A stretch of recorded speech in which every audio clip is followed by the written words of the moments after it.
My wildly successful True Cost of Ownership series continues. This is where I look at a vehicle's depreciation, cost of ownership, maintenance and repair costs, as well as fuel costs and insurance and more. Here is the Mazda 3 in real numbers. This will depreciate this vehicle by 48% after 5 years and have a 5-year resale value of $11,500.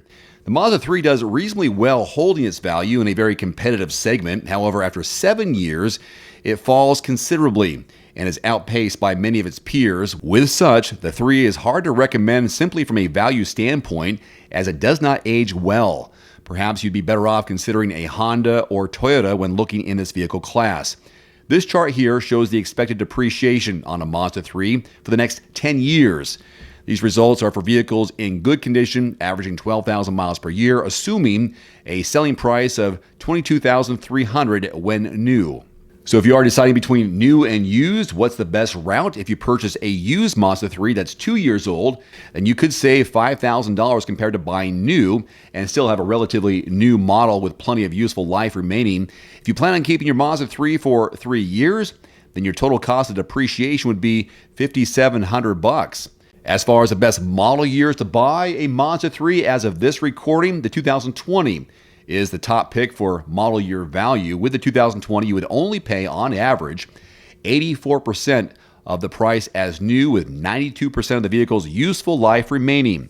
The 2016 and 19 model years are also attractive, providing a relatively good value, and that value is based on a number of factors, including its price as new, current price, maintenance costs, and remaining years of overall predictable expenses. Insurance is pretty reasonable on a Mazda 3. The average cost per year is around $1,400 or $7,100 after 5 years of ownership, and those numbers are estimates based on national averages for a 40-year-old with full coverage, good driving record, and good credit. Moving on to maintenance and repair costs, it'll amount to about $1,400 in 5 years. Not bad. These expenses include scheduled maintenance, normal wear and tear items, and expected repairs.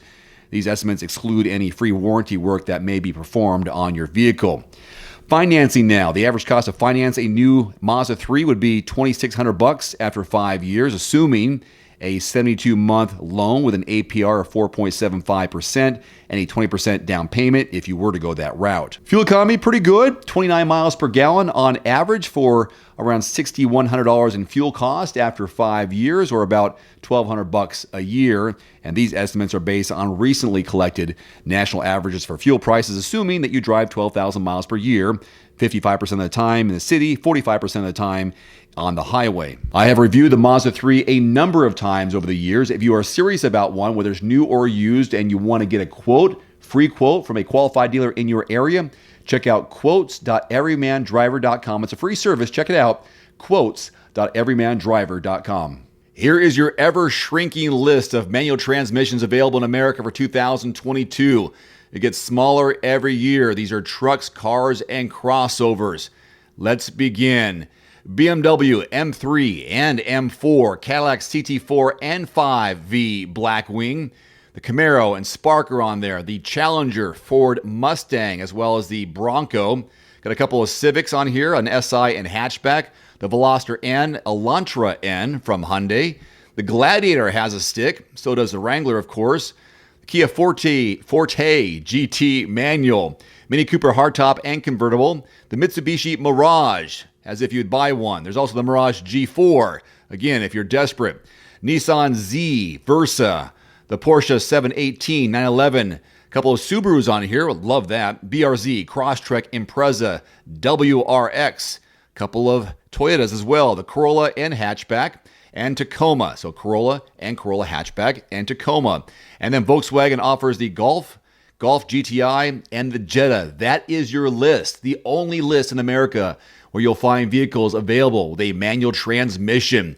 So hang on to it if you have one, because you won't find many more as each year the list gets smaller and smaller. So these are the top 5 most expensive car parts and problems to repair on your vehicle. Number 5, suspension problems. Your suspension system includes your tires, springs, and shock absorbers. It's designed to help you provide a smooth and safe ride on the road. If your suspension does go out, driving could become a safety hazard. Additionally, broken suspension could easily damage other parts of your cars. Suspension repair costs often come in around $1,500 or more. In some cases, you may only need to replace some small parts of the suspension, which could cost between $200 and $500. For more serious problems, you could easily see a price tag in the thousands. Number 4, airbag replacement. This can be a major financial hit since most car crashes require additional repair work outside of just replacing the airbags. For most cars, the airbag replacement cost is around $1,000 per airbag. If multiple airbags go off, that number could go up pretty fast. Number 3, transmission failure. The transmission transmits power from your engine to your drive shaft, making it a vital component in your vehicle. If it goes out, your car can't drive. Unfortunately, this important component comes with a hefty cost, as they all do. Transmission repair costs generally come in around $1,000. However, in some cases, you need to replace the transmission. Transmission repair costs generally come in at around $1,000. However, in some cases, you'll need to replace the transmission altogether. That's far more expensive. Expect to pay anywhere from $1,500 to $6,000 for a new transmission. Number 2, a dead hybrid battery. I hope this doesn't happen to me since I have a Tesla Model 3. Hybrids are good for lowering your overall gas mileage and carbon footprint, making them a great choice for the eco-conscious. However, these cars typically run on a special battery on top of the standard small 12-volt. If a hybrid battery goes out, you have an expensive problem on your hands.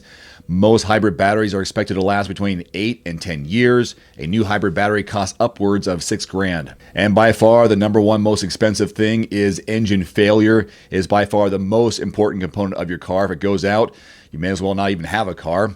That's why engine maintenance is so important. A well-maintained engine can last you close to 200,000 miles. However, if something does go wrong or you fail to take care of it, we all do that every once in a while, it will cost you an arm and a leg. A new engine will cost you between $4,000 and $8,000 on average. This kind of cost may force you to decide whether you're still interested in keeping that car or whether it's time to junk it altogether. As a good follow-up here, when is a good time to sell your damaged vehicle if it gets to that point? Well, a good rule of thumb on when to sell, if the cost of repairing your car is 50% or more of your car's value, it might be time to put it on the market. Of course, you have to factor in other considerations as well, including how long will it take to repair your vehicle, how long can I go without a vehicle, and will I have to pay for a rental while I wait? If you happen to be in the market for a new vehicle, car or truck or SUV, and you want to get the best deals and quotes in your zip code, check out quotes.everymandriver.com. It's a free shopping tool. You type in the make, model, and your zip code, and qualified dealers will pop up on the right side of your screen. Just choose which ones you want to work with, and then you are on your way to getting a great quote in your area. If you don't find what you're looking for, or if dealers don't pop up, just expand your zip code. It's a free service at quotes.everymandriver.com. Odds are your vehicle has a 1% chance of reaching 200,000 miles. Is that disturbing? Does that bother you? If you can get that many miles out of your car, that's a pretty good investment, don't you think? Here are the longest lasting cars to reach 200,000 miles. Maybe yours is on the list. So my friends over at iSeeCars.com did a study and sent it to me this morning, trying to figure out which cars last the longest, which cars best demonstrate longevity and reliability for their drivers.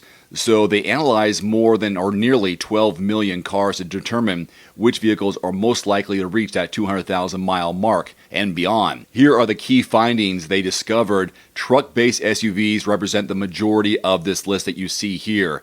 Toyota's accounted for 6 of the top 10 vehicles, with Land Cruiser and Sequoia dominating the competition. 6th-ranked Avalon is the only sedan to make the list. 8th-ranked Highlander Hybrid is the only crossover on this list. In addition to the overall longest-lasting list, they have a comprehensive study that also examined longest-lasting pickup trucks, analysis by brand, and much more. Once you have a chance to review this, you can see the link below and see if some of these vehicles are something you want to look into in the near future. I guess I'm not surprised to see Land Cruiser and Sequoia and even the Suburban and maybe even the Expedition at the top of the list. Really happy to see the 4Runner because I used to own a 4Runner. The reason why I think these vehicles are on the list is because they're large family haulers, and people who make that kind of investment and have a lot of people to carry around want to keep those vehicles as long as possible. My question to you is, how many miles do you have on your vehicle, and what vehicle do you drive that has that many miles? Is it on this list? Should it be on this list? Leave it in the comment section below and do some bragging about how many miles you put on your car. If you have a Land Cruiser, I'm not surprised. But if you have a Toyota Prius, I'm a little bit surprised, in a way. Anyhow, that's it for today. You can find a link to this full study in the description below from iSeeCars.com. See you next time. Adios. Thanks for watching. Please click subscribe and give us a thumbs up. See you next time.